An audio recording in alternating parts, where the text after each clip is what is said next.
On a vu des casseurs envoyés par Chiroma, que ce soit à Douala, à Yaoundé, un peu partout dans la Damawa, dans le nord, pour aller éventrer les boutiques des pauvres citoyens. C'était des casseurs. Moi, j'en ai vu personnellement à Yassa. De retour sur Yaoundé, j'ai vu des enfants de moins de 19 ans aller casser des boulangeries, aller casser des bistrots, simplement pour s'abreuver. Et M. Chiroma m'a dit, il faut lancer l'assaut, il faut lancer l'insurrection, mais moi je vais en Gambie pour préserver ma vie. Ça veut donc dire que la vie de ces jeunes gens n'avait pas d'importance à ses yeux. Seule sa vie a de l'importance. Donc il fait dans la forfanterie, dans du populisme de mauvaise aloi, et cette procédure judiciaire ne peut pas aboutir. D'abord, je ne suis même pas sûr qu'il puisse avoir l'ouverture, ne serait-ce que d'une enquête préliminaire, c'est pas possible. Encore moins la mise sur pied d'un juge d'instruction. Je crois que cette affaire sera tout simplement classée sans suite. C'est un scandale! Novembre 2010, Paris, sous un ciel de plomb d'automne et quelque part sur l'avenue Foch. Cette artère impériale qui longe le bois de Boulogne, où le luxe ostensible des ambassades voisines avec les secrets d'État les plus épais. Un homme marche d'un pas décidé. Il s'appelle Célestin Djamène. Il est président de l'Union pour une diaspora active, l'UDA, et il tient dans ses mains quelque chose que son camp appelle une arme. Une plainte pénale déposée contre le président de la République du Cameroun, Paul Biya, pour recel de détournement de fonds publics. Ce n'est pas sa première tentative. Quelques mois plus tôt, en février de cette même année, le Conseil des Camerounais de la diaspora, dont il était vice-président, avait déjà frappé à cette même porte parisienne. Le parquet avait classé sans suite, invoquant l'immunité présidentielle. Mais Djamène n'a pas renoncé. Il est revenu, cette fois-ci avec l'UDA, sa propre structure, et il est allé plus loin que le dépôt des documents. Il s'est rendu personnellement avenue Foch pour voir de ses propres yeux l'appartement qu'il attribue à Biya, pour voir, pour témoigner, pour que personne n'ait pu se dire qu'il n'a pas fait le travail, le job. Le parquet de Paris a ouvert une enquête préliminaire confiée à l'Office central de la répression de la grande délinquance financière. Ce n'est pas rien, c'est même dans la trajectoire de la diaspora camerounaise militante un moment d'euphorie rare. Les radios s'emballent, les communiqués pleuvent. L'homme du moment, c'est Djamène. LCF de surcroît, il est l'opposant intransigeant, le citoyen courageux qui va chercher la vérité où les puissants ont cru la dissimuler. Passons là-dessus. Maintenant, pour revenir sur l'aspect judiciaire. Paris comme tribunal du peuple. Paris comme recours contre l'impunité de Yaoundé. Paris comme bras armé d'une justice que les institutions camerounaises inféodées, verrouillées aux ordres, refusaient de rendre. Ce matin-là, il ne doute pas. Pourquoi douterait-il d'ailleurs? Il a le droit de son côté, la cause juste, la vérité dans sa main. Et derrière lui, une diaspora camerounaise qui croit encore que le monde peut tenir ses promesses de justice. Mais il y a un détail savoureux, une ironie que l'histoire gardait dans sa besace pour nous la servir quelques années plus tard. Ce jour-là, pendant que Djamène arpente l'avenue Foch, un autre homme prend la parole à Yaoundé pour défendre l'honneur du président Biya. Cet homme s'appelle Issa Chiroma Bakari. Il est ministre de la communication et il qualifie les accusations de Djamène de citation textuelle, mensonges grotesques et de diffamation. Il assure que la sérénité de Biya est imperturbable car ces accusations ne le concernent pas. Deux hommes, deux postures, deux camps. L'un attaque depuis Paris, l'autre défend depuis Yaoundé. C'est clair, c'est lisible, c'est même logique. Aujourd'hui, ces deux hommes ont échangé leur rôle exactement. Monsieur Chiroma, il s'adresse au tribunal de Paris, dans le cadre de ce mécanisme que j'ai évoqué tout à l'heure, à savoir la compétence universelle. Je rappelle que le mécanisme de la compétence universelle, c'est un mécanisme qui est fondé sur certains crimes particuliers, notamment les crimes de guerre et les crimes contre l'humanité. Y a-t-il eu, puisque quand je regarde les chefs d'accusation, on parle de répression massive de l'opposition politique, détention arbitraire, torture qui n'a pas prouvé, est-ce que le mécanisme de la compétence universelle s'occupe de ces infractions? À l'évidence, non. Le 12 juin 2026, Paris encore, le même tribunal judiciaire, le même fondement juridique, la compétence universelle, ce principe qui permet à un État de juger les auteurs de crimes graves commis hors de son territoire. Et une nouvelle plainte déposée par un Camerounais contre Paul Biya, Ferdinand Ganga, Paul Atangandji et 19 autres personnes. Cette fois, ce n'est pas Djamène qui tient le stylo, c'est Issa Chiroma Bakary, ancien ministre de la Communication de Paul Biya pendant 10 ans, ancien ministre de l'Emploi jusqu'en juin 2025. L'homme qui avait jadis traité les accusations contre Biya de mensonges grotesques. Il a claqué la porte du gouvernement le 23 juin 2025. Il s'est présenté à la présidentielle d'octobre 2025. Il a affirmé avoir remporté le scrutin. Il est aujourd'hui en exil en Gambie depuis que la répression post-électorale a ensanglanté le Cameroun. Entre 30 et 55 morts, selon les sources, des milliers d'arrestations. Anissé Kane mort en détention, la jeunesse brisée. Sa plainte, coordonnée par Maître Alice Com, est en 2 volets. Le premier volet vise 21 personnalités: Biya, Gongo, Atangandji, le ministre de la Défense, Betia Somo, le patron de l'ECAM, le président du Conseil constitutionnel, Clément Atangana, des généraux, des directeurs de la police et du renseignement. Le motif: crime contre l'humanité, torture, détention arbitraire, exécution extrajudiciaire. Le second volet cible spécifiquement les auteurs de la répression contre ceux qui revendiquaient la vérité des urnes. Chiroma prévient déjà que ce n'est qu'une première étape, que d'autres instances internationales seront saisies. Et là, coup de tonnerre, coup de théâtre, coup de tonnerre dans un ciel que l'on croyait dégagé. Célestin Djamène prend la parole, lunettes noires sur les yeux. Ces lunettes noires qui ont leur propre langage, qui disent à la fois le style, la distance et peut-être même, qui sait, le désir de voir sans être entièrement vu. Cravate rouge sans serrée autour du cou. Il s'installe sur le plateau et il décrète. Les chefs d'État ont ce qu'on appelle l'immunité de la fonction, y compris notamment sur le plan international. Il s'agit du président Paul Biya, il s'agit aussi de Baranguélé qui a été cité dans ce texte, il s'agit du ministre de l'AT, le CED, le SGP, etc. Donc, il faut d'abord s'assurer que les infractions évoquées dans ces fabulations, dans ces allégations par M. Chiroma, relèvent de la compétence du tribunal de Paris sur ces cas-là. La réponse est non. Et même si c'était le cas, le chef de l'État a une immunité de fonction. Les chances sont donc nulles, totalement nulles. Peut-être pour les ministres, je ne sais pas, mais là encore, la procédure est extrêmement complexe. Parce qu'ils sont en exercice. Il y a eu un cas exceptionnel pour le Rwanda, parce qu'effectivement, ça rentrait dans la rubrique de la compétence universelle du tribunal de Paris, crimes de guerre et crimes contre l'humanité. C'est l'une des rares exceptions. La prodigieuse plasticité chromatique du caméléon n'est pas un mensonge. C'est un mécanisme de survie pour se fondre dans son environnement.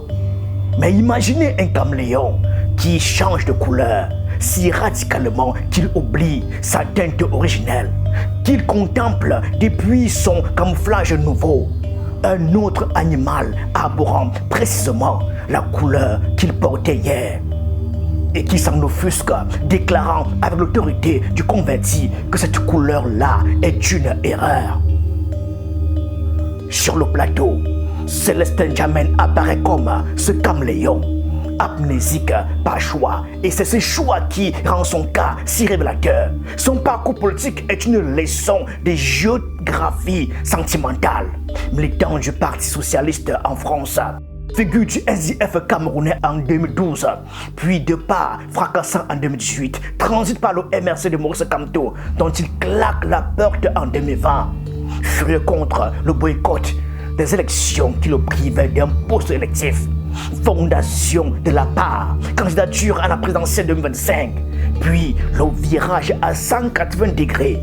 Un ralliement officiel au G20 en août 2025, la coalition de soutien à Paul Biya, annoncée en grande pompe par nul autre que Jean de Dieu Momo. Donc à qui fait-il la morale? Il porte une plainte parce que ces tentatives d'insurrection ont totalement échoué au Cameroun. Il a commencé à, comment dirais-je, prendre la direction du groupe de travail de l'ONU pour effectivement essayer d'amplifier sur le plan international cette affaire. Ça n'a pas donné. Maintenant, il essaie de taper du côté de la compétence universelle du tribunal de Paris. Ça ne marchera pas. C'est un combat politique. Vous allez chuter. Et M. Chiroma n'a pas vocation, parce que pour moi je le classe dans la lignée de certains présidents élus de Facebook, autoproclamés. D'abord, c'est une infraction. Il a traité le Conseil constitutionnel de tous les noms. Le Conseil constitutionnel qui a proclamé en 2018 des résultats. M. Chiroma était ministre. Il avait émis des positions assez graves sur un autre candidat à l'époque, qui s'était aussi proclamé président élu. Donc maintenant... C'était votre ancien président. Ça n'a pas d'importance. Non. Ça n'a aucune importance. Moi, je suis journaliste, je relève juste les faits. Je suis un débat sérieux, monsieur Partaï ici. Moi, je suis en train de dire que sérieux. La personne, non, attendez. On parle de monsieur qui a porté plainte, monsieur Chiroma. Monsieur Chiroma, qui essaie de se prévaloir de ses propres turpitudes. Il avait encensé, à une époque certaine que tout le monde connaît, le Conseil constitutionnel.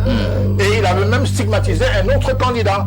Qu'il soit mon président ou pas, peu importe, je suis en train de dire que ce monsieur n'a pas vocation à faire de leçons aujourd'hui, ni à porter plainte contre le président Paul Biya et les autres. La pirouette est acrobatique. Elle mérite qu'on la déroule lentement, puisque tout le monde a, selon lui, une dette envers le système Biya. Autant voter pour Biya lui-même, l'original plutôt que la copie. La logique est cohérente en elle-même, mais elle efface d'un trait de plume 15 ans de combat contre cet original-là. Elle efface l'avenue Fogg. Elle efface la plainte. Elle efface les communiqués enflammés. Elle efface le militant qui croyait que Paris pouvait changer quelque chose. Un observateur, David Lopez de l'UMS, avait alors qualifié sans détour ceux qui avaient rejoint le G20, dont Djamène, des boutiquiers politiques, ayant décidé de faire allégeance à celui qui est distributeur des privilèges. Djamène avait demandé que cette formule soit retirée. Elle est pourtant entrée dans l'histoire. Après l'investiture de Biya le 6 novembre 2025, Djamène a raconté sur Canal 2 sa rencontre avec le couple présidentiel, visiblement ému par l'énergie que la main du président dégageait. L'ancien chasseur de lions était désormais dans sa cage et il semblait y trouver une certaine chaleur. Vraiment, le Cameroun est un pays extrêmement perturbé. Comment ça? Les hommes politiques de notre pays sont très regrettables comme personnages. Très regrettable. Et j'ai gardé, vous venez même d'entendre le discours de M. Djamène. La boussole politique de Célestin Djamène, elle, indique le nord selon la saison. En 2010, son nom s'appelait Paris, la compétence universelle, la reddition de comptes, la lutte contre l'impunité des dirigeants africains. Un nom noble, des convictions qui avaient le goût de l'engagement véritable, assez puissant en tout cas pour qu'il brave les gendarmes venus interrompre sa conférence de presse à Douala. en décembre 2010.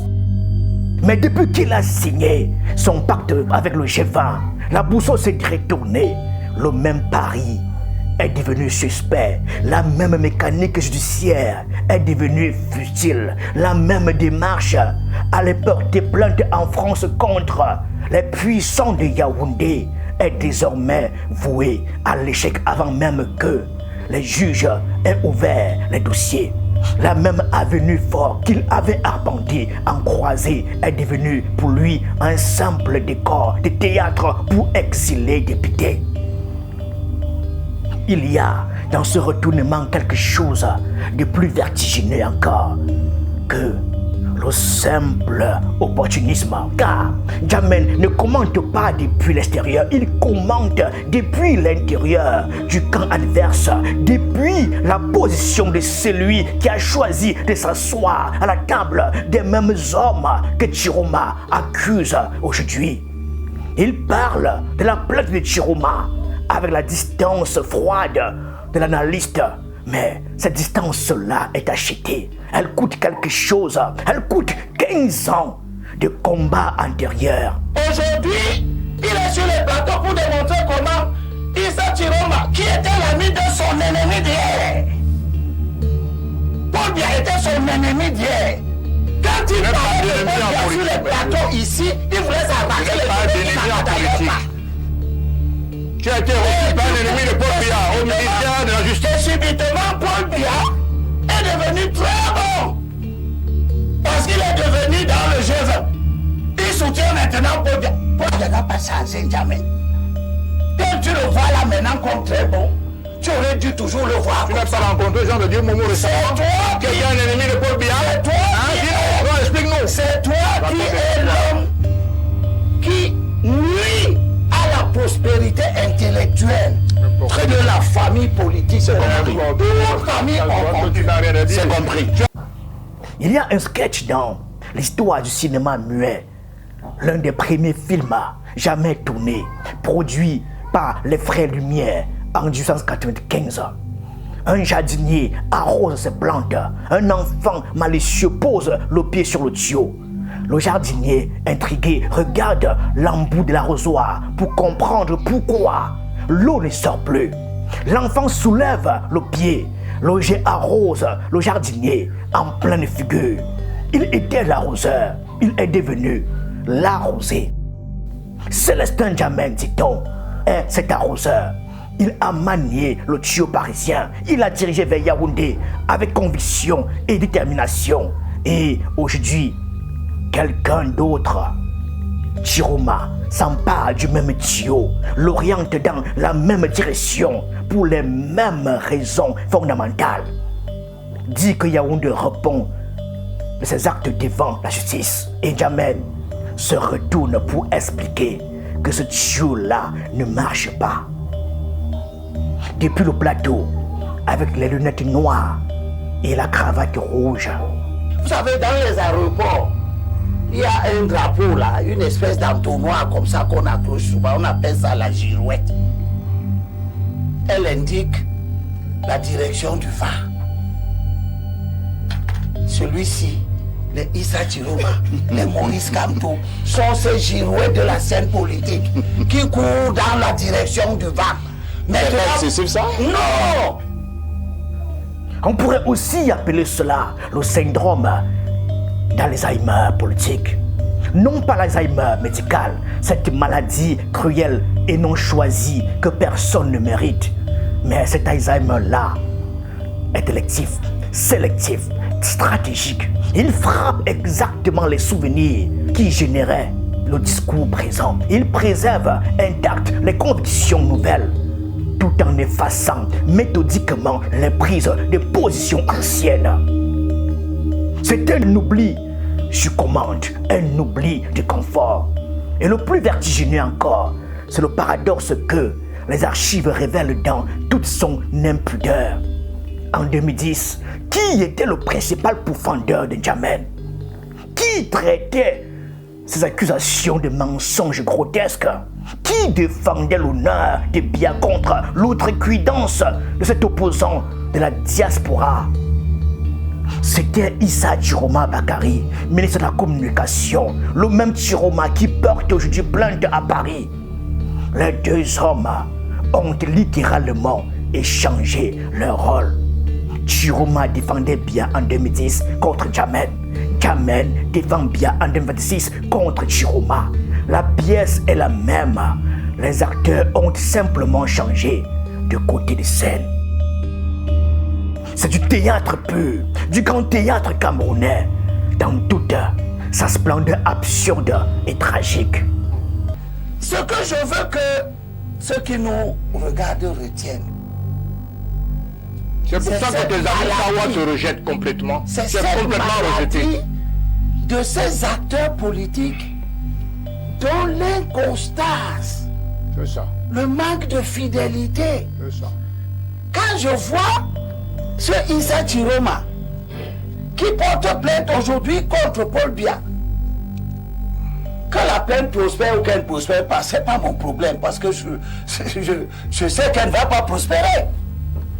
Et pourquoi? Mais c'est ce Issa Chiroma-ci qui était sur tous les plateaux quelques années en train de dire des choses que tout le monde considérait comme des mensonges, mais qui les disait avec emphase. Paul Biya n'a pas changé. Tel Issa Chiroma le voit aujourd'hui, tel il a toujours été. C'est lui, Issa Chiroma. Quand Jammeh a signé son allégeance au G20, il ne changeait pas seulement d'alliance, il changeait de logiciel, il changeait de côté de la table. Et changer de côté de la table dans le contexte camerounais, c'est une opération totale, presque chirurgicale. Pardon, le mot est banni de notre lexique. Disons, une opération radicale et complète. Cela signifie changer de récit, changer de grille de lecture, changer les critères d'évaluation du permis et de l'interdit. Ce qui était courageux hier devient irresponsable aujourd'hui. Ce qui était justice hier devient provocation aujourd'hui. C'est la loi de la table tournante. Les mêmes objets paraissent différents selon la chaise que l'on occupe. Et dans la politique camerounaise, les chaises ne sont jamais aussi bien capitonnées que du côté du pouvoir. Alors, quand Jammeh dit que les chances de Chiroma sont nulles, que nous dit-il vraiment? Il nous dit, dans un grand moment de lucidité tardive, qu'il ne réalise peut-être pas lui-même quelque chose de bien plus lourd qu'une analyse juridique. Il nous dit que lui-même, au fond de lui, sait que sa propre démarche de 2010 était vouée à l'échec, que les obstacles qu'il invoque pour disqualifier Chiroma, la complexité et la compétence universelle, la résistance diplomatique, la longueur des procédures, la difficulté de constituer un dossier recevable existaient déjà en 2010. Les mêmes obstacles, le même droit, la même France. Monsieur Chiroma, ancien ministre camerounais, qui a été au moins à 2 reprises un détourneur patenté de fonds publics. Vous avez des preuves, je Je présume. rappelle que oui, vos confrères en ont parlé à l'époque des faits, notamment pour Kenya Airways. Il y a eu une question de 495 millions reversés aux ministres pour les familles, et les familles ont affirmé pendant si longtemps qu'ils n'ont jamais rien reçu. Premier cas. Deuxième cas de détournement. Il y a eu au moins 40 milliards mis en place pour la TNT camerounaise, parce qu'on voulait chasser Canal+ à l'époque. J'ai été invité avec Anissa Ekane, Henri Tekouissa et Yaoundé au palais de congrès pour débattre des programmes 100% camerounais qu'il fallait mettre en place. C'était le lancement de la TNT. Il a reçu beaucoup d'argent pour ça. La TNT n'a jamais eu lieu, n'a jamais été mise en place. On ne sait pas où est parti l'argent.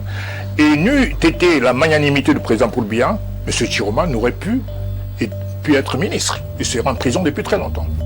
Le seul crime de Chiroma aux yeux de Jammeh n'est pas juridique, c'est géographique. Chiroma est de l'autre côté de la table, c'est tout. Et pour être pleinement honnête dans notre analyse, la rigueur intellectuel exige, Issa Chiroma lui-même n'est pas vierge de paradoxe. Cet homme a servi le régime Biya pendant des décennies. Il a été emprisonné en 1984 pour implication présumée dans le coup d'État manqué contre Biya. Et c'est bien lui-même qui l'a amnistié, puis l'a intégré dans son gouvernement. Il a été ministre de la communication, on l'a dit. Il a été ministre de l'emploi. Il a couvert du haut de ses fonctions la même machine d'État qu'il accuse aujourd'hui de crimes contre l'humanité. La conversion de Chiroma à l'opposition en juin 2025, quand il sentait qu'il allait être remercié à ses propres zones d'ombre. Mais voilà, ces zones d'ombre ne suppriment pas la réalité de la répression post-électorale. Elle ne supprime pas les morts.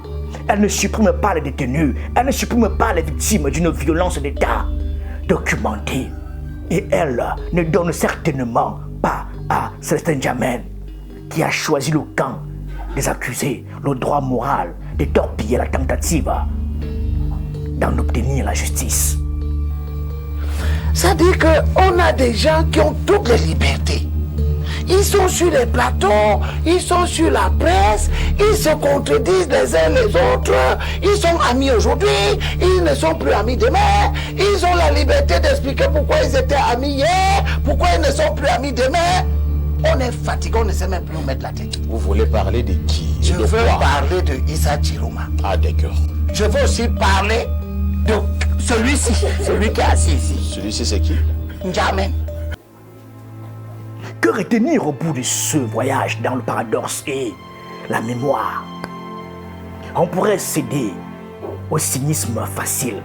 Ils sont tous pareils. Ce serait réducteur.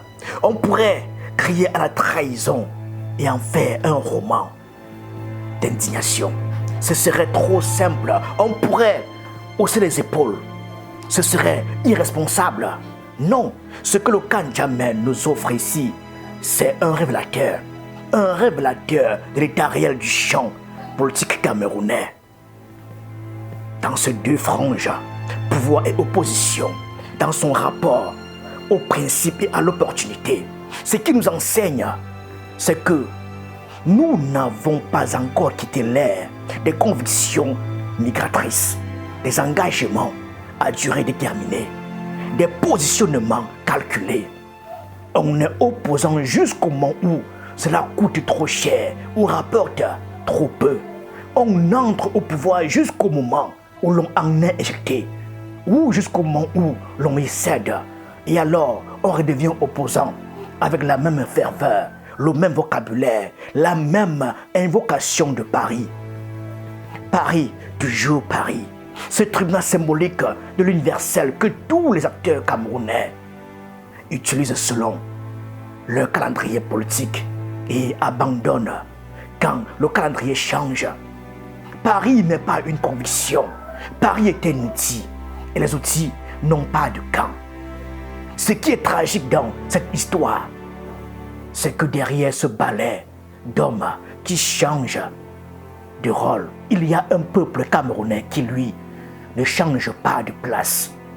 Ce peuple reste sur les mêmes routes défoncées, dans les mêmes hôpitaux, sans médicaments, face aux mêmes coupures d'électricité, dans les mêmes cellules sombres où des jeunes croupissent depuis la nuit post-électorale d'octobre 2025 et même avant.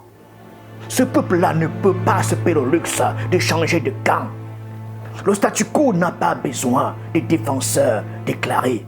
Il se nourrit de ce balai permanent où chacun occupe la scène, fait du bruit, revendique l'histoire, jure sur ses principes et finit par revenir au point de départ. Les rôles permutent, les vestes se retournent, les lunettes changent de monture, la cravate change de couleur, mais la scène, la pièce, elle, ne change pas. Le décor de la tragédie camerounaise est inchangé. Célestin Djamène en 2010 portait le masque de l'accusateur. Djamène en 2025 a posé ce masque pour en saisir un autre, celui du réaliste, du pragmatisme qui a compris comment le monde fonctionne vraiment. Deux masques différents, le même acteur et toujours en fond de scène, la même tragédie. Merci.